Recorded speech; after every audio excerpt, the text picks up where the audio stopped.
തൃക്കാക്കര പ്രാഥമിക ആരോഗ്യ കേന്ദ്രത്തിൽ തെരുവ് നായ ആക്രമണം. ആശാ വർക്കർ ഉൾപ്പെടെ 3 പേരെയാണ് തെരുവ് നായ്ക്കൾ ഇന്ന് ആക്രമിച്ചത്.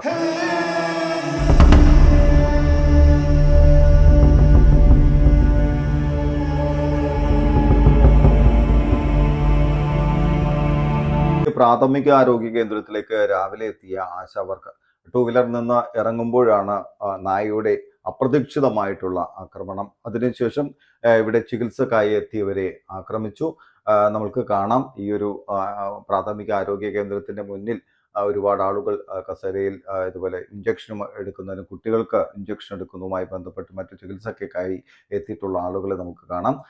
ഇപ്പോൾ ഇവിടെ ഏതായാലും ഉണങ്ങിക്കിടപ്പുണ്ട്. ഒരു മഴ പെയ്തു കഴിഞ്ഞാൽ ഇവിടെ ചെളിക്കൂമ്പാരമാകുന്ന ഒരു സ്ഥിതി കൂടെയുണ്ട്. അതുകൂടാതെ ഈ ഒരു കെട്ടിടം ആണെങ്കിൽ ജീർണിച്ച് അവിഞ്ഞ് ഇരിക്കുന്ന ഒരു ബിൽഡിംഗ് ആണ്. പൊട്ടിപ്പൊളിഞ്ഞ് ഏത് നിമിഷവും നിലം പൊത്താവുന്ന രീതിയിൽ നിൽക്കുന്ന ഒരു ബിൽഡിങ്ങിലാണ് ഈ ഒരു പ്രാഥമിക ആരോഗ്യ കേന്ദ്രം പ്രവർത്തിക്കുന്നത് എന്നുള്ളതാണ്. നമുക്ക് ഇപ്പോൾ തന്നെ കാണാം, നിരവധി ആളുകളാണ് ഈ ഒരു ഹോസ്പിറ്റലിൽ ഡോക്ടറെ കാണുന്നതിനും വിവിധ ചികിത്സയ്ക്കായിട്ട് എത്തിയിട്ടുള്ളത്.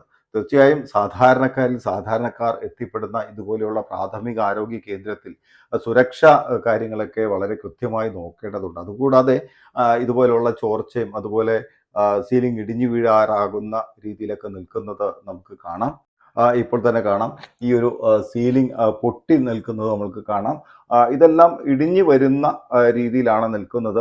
ഇപ്പോൾ ഇഞ്ചക്ഷൻ റൂം നമുക്ക് കാണാം. ഇത് ഇഞ്ചക്ഷൻ റൂമാണ്. ഇഞ്ചക്ഷൻ റൂമിൻ്റെ മുകൾ ഭാഗത്ത് സീലിംഗ് പൊട്ടി നിൽക്കുന്നത് കാണാം. ഇതൊക്കെ ഏത് നിമിഷവും ഇവരുടെ മേലിൽ വീഴാവുന്ന രീതിയിൽ നമ്മളിപ്പോൾ കണ്ടു. ഈ ഒരു കെട്ടിടം കണ്ടു, ഇതിൻ്റെ അവസ്ഥ കണ്ടു.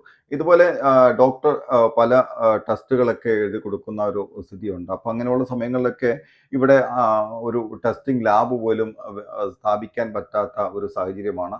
ഇവിടുത്തെ ടെസ്റ്റിംഗ് ലാബൊക്കെ ഇപ്പോൾ പ്രവർത്തിക്കുന്നത് കാക്കനാട് IMG ജംഗ്ഷനിലുള്ള കാക്കനാട് PH സെന്ററിലാണ്. അപ്പോൾ ഇവിടെ ഉള്ളവർ വീണ്ടും അവിടെ ചെന്ന് വേണം ഇങ്ങനെയുള്ള ടെസ്റ്റിംഗ് അങ്ങനെയുള്ള കാര്യങ്ങളൊക്കെ ചെയ്യാനായിട്ട്. ഏതായാലും ഇവിടെ ചികിത്സയ്ക്ക് വരുന്നവർ തെരുവ് നായയുടെ ആക്രമണത്തിൽ ഇടയാകുന്നു.